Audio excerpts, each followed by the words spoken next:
تو آپ نے کبھی حاجیوں کو دیکھا احرام سے نکلتے ہی توپیں ہاتھ میں بندوقیں لے کے جنگل چلے جاتے ہوں؟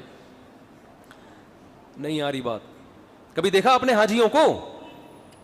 اب آپ کے حاجی صاحب ہیں وسیم بھائی، حج کرنے کے لیے گئے. وسیم بھائی کہاں گئے؟ حج.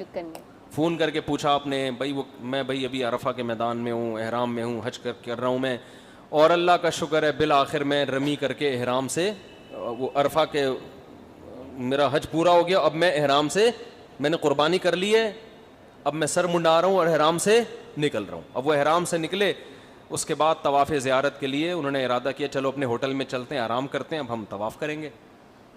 اب آپ قرآن پڑھنا جانتے تھے نا، آپ کو کیا آتا ہے؟ قرآن.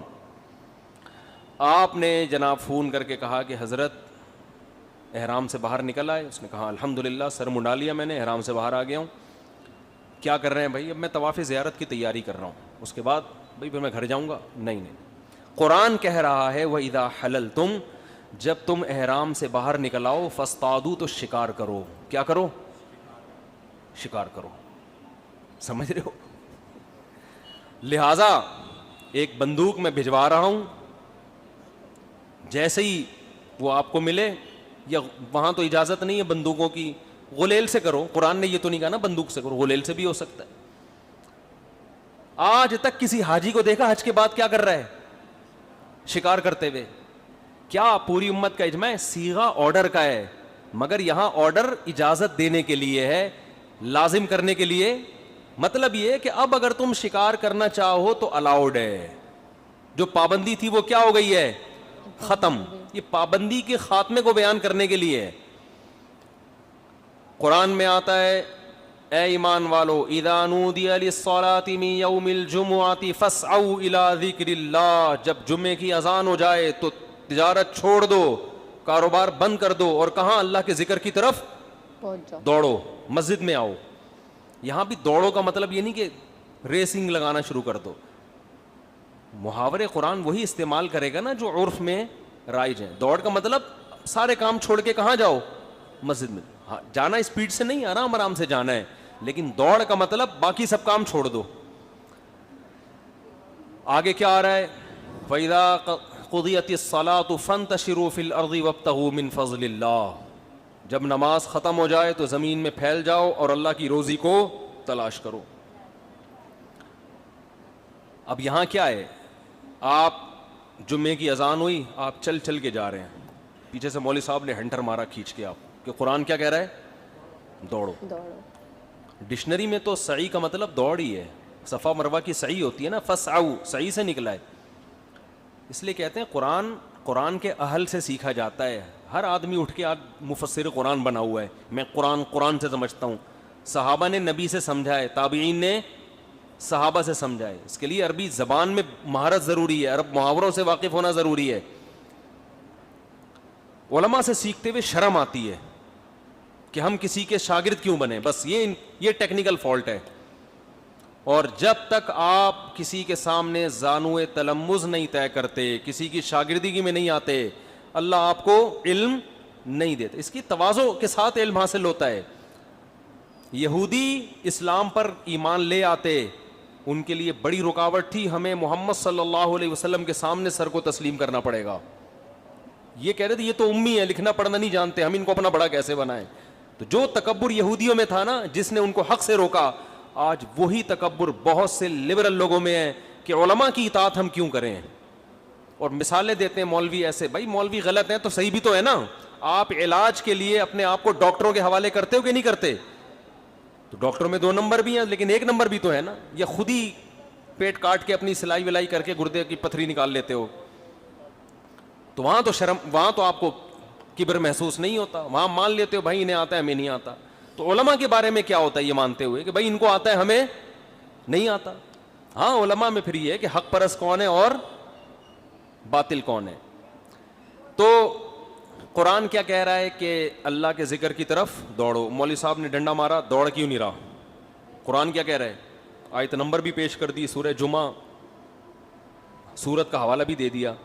اسے کہا جائے گا بھائی یہ محاورہ ہے، دوڑو کا مطلب سارے کام چھوڑ دو، بھائی یہی کر رہے ہیں. اب پھر جیسے ہی نماز ختم ہوئی آپ نے کہا چلو یار جا کے کھانا کھاتے ہیں, آج لیٹ ہو گئے, کھانا کھا کے لمبے ہو جائیں گے, تھوڑا سوئیں گے, آرام کریں گے, دن بھر کے تھکے ہوئے ہیں, پیچھے پھر مولوی صاحب نے ڈنڈا مارا آپ کو. قرآن تو کہہ رہے فانتشروا فی الارض, زمین میں پھیل جاؤ, وابتغوا من فضل اللہ, اور اللہ کی روزی کو تلاش کرو. ٹھیلا لگا جا کے, جاب, وہ کہہ رہا ہے آفس بند ہو گیا, کوئی بات نہیں, قرآن کہہ رہا ہے پیسہ کمانا ہے. تو یہ بھی تو آرڈر کا صیغہ ہے نا. تو یہاں بھی تمام علماء کا اتفاق ہے کہ صیغے کا عنوان آرڈر کا ہے, لیکن مراد آرڈر نہیں ہے بلکہ اجازت ہے. تمہیں پرمیشن ہے کہ جو جمعے کی نماز سے پہلے پابندی لگی تھی اب وہ پابندی تم پر اٹھ گئی ہے. جمعے کی نماز سے پہلے بزنس حلال نہیں تھا, اب وہ ناجائز ہو گیا تھا, اب وہ ناجائز ہونے کی پابندی کیا ہو گئی ہے, بولو, اٹھ گئی ہے. تو یہاں بھی قرآن جو کہہ رہا ہے نا کہ زوجہ کو سمجھاؤ, بستر الگ کر دو, پھر بھی باز نہ آئے تو مارو, تو پوری امت کا اتفاق ہے کہ یہ جو مارو کا لفظ ہے یہ آرڈر کے لیے نہیں ہے, پرمیشن ہے, اجازت ہے, کہ شدید مجبوری میں گھر کو ٹوٹنے سے بچانے کے لیے ہاتھ اٹھانے کی اجازت, ترغیب نہیں ہے, اجازت ہے. اور وہ مخصوص صورتوں میں اجازت ہے. اس میں حکمتیں کیا ہیں اس پر میں کئی دفعہ بیان کر چکا ہوں, دوبارہ نہیں چھیڑوں گا اس ٹاپک کو میں. لیکن نارملی یہ کوئی پسندیدہ کام نہیں ہے. نبی نے 9 زوجات کو رکھ کے ایک پہ بھی نہیں کبھی ہاتھ اٹھایا. اور نبی نے فرمایا یغلبن الکریم, عزت دار آدمی پر اس کی بیوی حاوی ہوگی, اور پورا کنٹرول اگر کرو گے تو لئیم, کمینہ پن دکھانا پڑے گا, ہے نا, برا بننا پڑے گا, اخلاق کو خراب کرنا پڑے گا. تو کوئی بات نہیں, تھوڑا سا اس کا غلبہ برداشت کر لو. سمجھتے نہیں ہو میرا خیال ہے. تو اب وہ کیا کرتے ہیں, یہ جو ایتھیس لوگ ہیں, ادھر سے بیان اٹھایا ادھر سے اٹھایا, ملغوبہ لگا کے اسلام کے خلاف ایک پروپیگنڈا شروع کر دیتے ہیں. تو میرے خلاف وہ پروپیگنڈا کیا ایک مشہور ملحد نے کہ یہ خواتین پہ ہاتھ اٹھانے کی ترغیبات دیتے ہیں اور یوں کرتے ہیں اور ایسے کرتے ہیں, اور ٹویٹ بھی میری غلط, لیکن چلو اچھی بات ہے, ان کو جب بتایا تو انہوں نے وہ ریموو کر دیا بیان. یہ ایک اچھا کام کیا. سو آئی ہوپ گائز جتنے لوگ یہ ویڈیوز دیکھ رہے ہیں سب تک یہ میسج پہنچ گیا ہوگا کہ ہاتھ اٹھانا از ناٹ اے سولیوشن. آپ بیٹھ کر چیزوں کو سارٹ کر سکتے ہو, سامنے والے کو, اپنے پارٹنر کو سمجھا سکتے ہو, اپنی فیلنگز بتا سکتے ہو, یا آپ کیا چاہتے ہو وہ چیز ڈسکس کر سکتے ہو, لیکن اس پہ ہاتھ اٹھانا is not good. So please چیزوں کو سمجھو, انہیں اچھے سے ایکسپلین کرو, اپنی چیزیں اپنے پارٹنر تک ایکسپلین کرو. فرینڈ ہو, بہن ہو, بیوی ہو, کسی پہ ہاتھ اٹھانا is not good. So thank you so much for watching my video. Like کرنا, شیئر کرنا, سبسکرائب کرنا, اور اگر آپ کے آس پاس ایسے کوئی لوگ ہوں جو ہاتھ اٹھاتے ہوں تو پلیز انہیں روکو اور انہیں سمجھانا. ہوپ کچھ لوگوں کو سمجھ آ جائے. سو لائک کرنا, شیئر کرنا, سبسکرائب کرنا. اللہ حافظ.